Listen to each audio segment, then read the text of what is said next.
Estamos de regreso en Punto y Contrapunto. De regreso en México, son muchos los temas urgentes que ocupan la agenda y los familiares y víctimas de violencia que sienten que han quedado en el olvido o que ha quedado en el olvido el plan para atender su demanda de un sistema de justicia transicional. Y aunque el presidente dice que es una prioridad, ¿qué es lo que realmente está pasando? Veamos el contexto.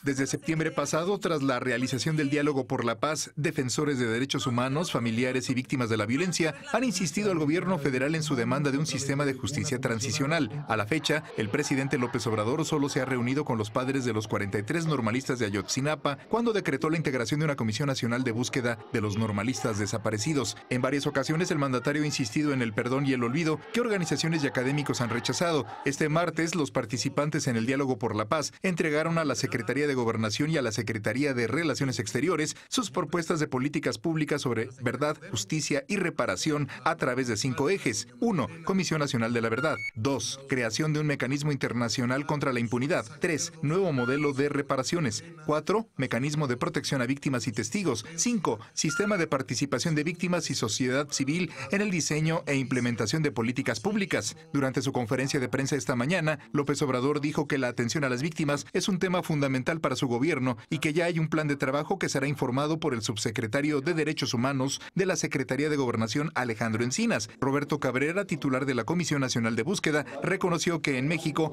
hay 40.180 personas desaparecidas con identidad digital, es decir, con nombre completo de la víctima, fecha de nacimiento, fotografía y huella dactilar. Además, en Plataforma México hay 36.708 huellas dactilares de personas fallecidas que no han sido identificadas. El pasado 18 de enero, durante la presentación de la convocatoria para designar al nuevo titular de la Comisi, Alejandro Encinas, dijo que se creará un protocolo de búsqueda para encontrar a personas con vida, con familiares y organizaciones civiles.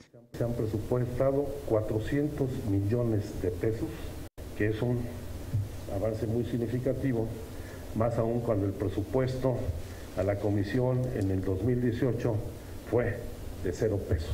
Punto y contrapunto. Segundo tema de discusión esta noche, ese tema sí, Lecona, lo quería discutir desde hace mucho tiempo y sin duda le hemos dado seguimiento aquí en la mesa. ¿Por dónde empezamos, querido Alfredo? ¿Te gusta, por supuesto, las reacciones de la sociedad civil, de las organizaciones que han ido a demandar que se vuelva a poner el tema, que no se deje pasar, que esté en el centro del gobierno, del arranque del gobierno de Andrés Manuel López Obrador, pero de repente lo pusieron en pausa para pasar a otros temas que hemos discutido aquí, como la Guardia Nacional? Parece que tiene parece que revive este tema, parece que sí hay un compromiso por lo menos de Alejandro Encinas y de Olga Sánchez Cordero porque así sea. ¿Cómo lo estás viendo? Esperamos con mucha cautela, pero que ojalá sí el compromiso se mantenga. Hoy lo que dijo Andrés Manuel López Obrador es que la Secretaría de Derechos de Gobernación ha dejado de ser la Secretaría de Gobernación como la entendíamos en el pasado y que se ha convertido en una Secretaría de Derechos Humanos.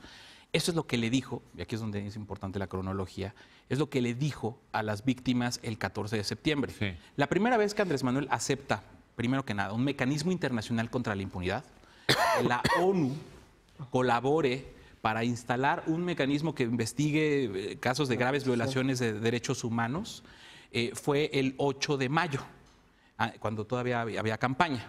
Pasó la campaña, quisimos que ese compromiso se hiciera más visible y se construyó esta agenda con las víctimas, que a lo mejor suena algo muy técnico, pero tiene mucho sentido si lo que queremos es romper ya con el pacto de impunidad. Dejemos de decir justicia transicional si quieren, que es un término que no se entiende muy bien. Hablemos de cómo romper el pacto de impunidad.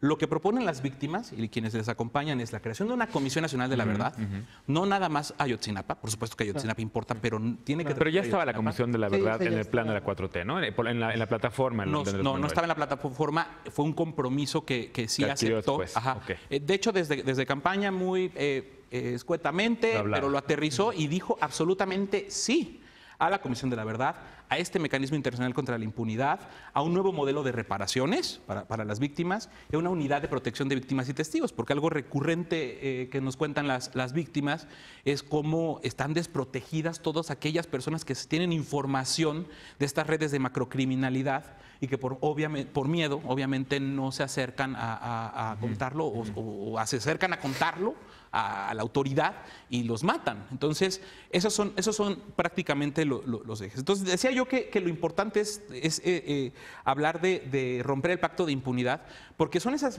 redes de macrocriminalidad que nos tienen en esta crisis de derechos humanos, las que se han fortalecido por años, sobre todo en los últimos 2 sexenios, y han generado dolor a madres que buscan a sus hijos, a tantas personas que han sido desplazadas por la violencia y demás. Lamentablemente, y aquí es donde viene la parte donde soy escéptico, lamentablemente Andrés Manuel desapareció a los desaparecidos. Desde la toma de protesta al día de hoy, no ha retomado ese compromiso con firmeza, porque es muy fácil decir Ayotzinapa, muy fácil decir las cosas que sí están pasando y sí comprometerse con la búsqueda de personas, pero la agenda como tal no se había podido presentar en su integralidad porque no se habían concretado esas mesas de trabajo que se comprometió el 14 de septiembre del año pasado a instalar junto con las víctimas, Segov y víctimas. No ha pasado. Todo lo que lamentablemente hemos visto pues es Guardia Nacional, prisión preventiva oficiosa, justicia ficción. Sí. No a la justicia ficción, es el lema que debería de tener esto. O sea, necesitamos romper de una buena vez por todas el pacto de impunidad y tiene que hacerse con las familias, con las víctimas y a partir de empezar a desarrollar ya por fin esta agenda. Lisa es otra de las personas que ha estado siguiendo muy cerca este tema. ¿Coincides con lo que dice Alfredo o si estás viendo? A ver, dices que desde septiembre se había prometido esto, estamos en enero, son 3 meses y medio. Quien puede decir, a ver, espérate, estaban arrancando, ahí vienen ya las mesas, ahora sí viene el compromiso, y hay quien dice, no, ya esto urge desde el día 1, en lugar de haber empezado con el huachicol, hubiera empezado por ahí, en lugar de haber empezado con la Guardia Nacional. ¿Por qué ser excluyente? Tendría que haber empezado por ahí. O no tendría que ser excluyentes, pueden hacerlo todo al mismo tiempo. Bueno, yo creo que tenemos que partir del punto de vista de que esto es una urgencia nacional y que tiene una dimensión que urge ser atendida y que no va a haber plazo que alcance necesariamente para hacerlo todos. Yo le reconozco al gobierno de Andrés Manuel López Obrador pasos firmes en el caso de Ayotzinapa. Evidentemente me parece que es insuficiente en el sentido en el que si bien esto acapara la mayor cantidad de reflectores y de reflexiones de la opinión publicada o de la gente que está consciente de todas estas tragedias, pues tenemos más de 37,000 casos de desaparición, sí, por ejemplo, que ya tienen carpetas de investigación iniciadas en el sistema de justicia, que es parte de este rezago y que lo que no necesariamente se está viendo, quizás porque no se tomó suficientemente en cuenta al momento de elaboración del presupuesto de egresos de la Federación, son las acciones concretas que nos van a llevar a la resolución. Ya deja tú pasar de lo enunciativo a las acciones concretas. Un grupo de investigadores y organizaciones de la sociedad civil hicieron una herramienta que se llama cuantoparaencontrarlos.org, es una página web. En esa página web lo que hicieron fue analizar todos los datos disponibles de casos iniciados y cuánto cuesta en promedio llevar la judicialización de una carpeta de investigación hasta presentarla frente a un juez que haga o no justicia, ¿no? Esa es otra discusión. Básicamente lo que se dieron cuenta es que para lograr resolver el rezago de los 37,000 casos estamos hablando de una inversión anual necesaria de 455 millones de pesos. Cuando lo que vemos es que los mecanismos, la Comisión Nacional de Búsqueda, por ejemplo, tiene un presupuesto anual para el 2019 de 25 millones.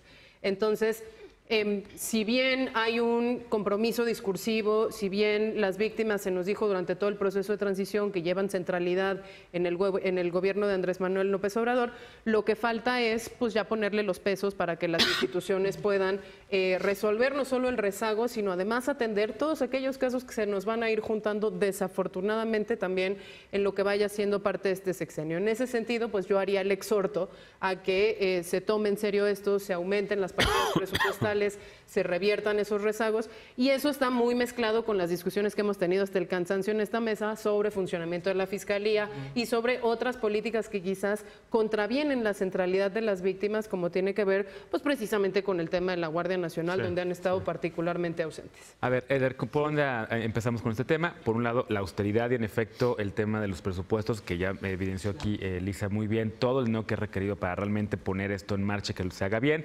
Por el otro, el hecho de que desde septiembre se está esperando esto, decía Lecona que en efecto no son excluyentes, pueden haber hecho al mismo tiempo. Por otro lado, además, también está la figura de Alejandro Encinas, que es una figura muy respetada en la comunidad de derechos humanos y que ha dado su compromiso en ese sentido. Por otro, el mismo presidente López Obrador, que pues a cada rato recuerda que quiere justicia en este país, aunque ofrece amnistía y le gritan que eso no, sí, que también quieren que haya no una persecución, pero sí quieren que haya culpables y gente que no se le perdone a nadie un delito. Que ahí hay debates que todavía no se han dado. Por ejemplo, ejemplo, el de la amnistía, ¿en qué términos se tendrá que dar? ¿No? Ahí creo que se ha malentendido malinterpretado un poco. Sí, y que no hay que desecharlo del todo. Llevamos mes y medio de gobierno en términos estrictos. En este mes y medio se estableció la Comisión de la Verdad para el caso Ayotzinapa, se estableció también en la iniciativa, en la reforma que hicieron de la Ley Orgánica de la Administración Pública. Uno de los temas prioritarios que se marcó es el papel fundamental de la Secretaría de Gobernación, es la atención a las víctimas y la prevención para que ya nunca más vuelvan a suceder estos casos. Entonces, en este proceso de mes y medio ha habido algunos pasos. Yo creo que nunca va a ser suficiente porque venimos de una tragedia humanitaria terrible. Creo que es muy bueno lo que está haciendo sociedad civil y los familiares de las víctimas para empujar, para continuar, para seguir visibilizando. Incluso a mí me daría desconfianza de que el gobierno sea el que esté a cada rato visibilizando este tema, porque ahorita el gobierno lo que tiene que hacer es ponerse a trabajar. Claro. Híjole, pero es parte del trabajo, no es que se concentren. Sí, a lo que me refiero es que estén a cada rato trayéndolo. Pero que no pasen cosas como el hecho de que se redujo en el presupuesto de este año. Es que esto de la reducción de presupuestos es muy relativo. Venimos de relativo con la parte de la búsqueda, en todo. Chécate todos los informes que están saliendo de los desvíos de dinero, de la manera en la que utilizaban los recursos. Esto es específicamente dinero etiquetado para la búsqueda de personas. Que tuvo un impacto del 9%, si no mal recuerdo, a comparación del año pasado. Pero el año pasado, ¿para qué lo utilizaban ese dinero? No se o sea, ¿crees que va a ser más efectivo? Sí, porque se va a usar bien el dinero. Bueno, entonces empecemos a hablar. Es que justo por eso es la urgencia de empezar a hablar de los mecanismos de justicia transicional. Porque esto lo tiene que ver nacer este gobierno. E instalar un mecanismo internacional contra la impunidad, vaya, no es cosa fácil. O sea, por eso tuvimos que haber empezado desde ahorita a ver cómo empezar a asignar presupuesto y cómo poder hacer incluso financiación de ese mecanismo. La verdad es que no lo han vuelto a mencionar, la verdad es que ha pasado muchas cosas y no ha vuelto el tema y la agenda en el discurso de Andrés Manuel. Hoy no le entiende. Ya. A ver, se nos fue el tiempo de este bloque, estimados, estimades panelistas, pero por caso me faltó también tu punto. ¿Me dejas que vayamos a corte y regresamos contigo con este tema? Antes de empezar con el de medios públicos, vamos a la pausa, regresamos nada más para escuchar a Fer Caso sobre el tema de justicia transicional y sobre el tema también del sistema público de radio y televisión y todos los medios públicos que ahora ya tienen cabezas designadas por el presidente López Obrador, y hablaremos de esto regresando de la pausa.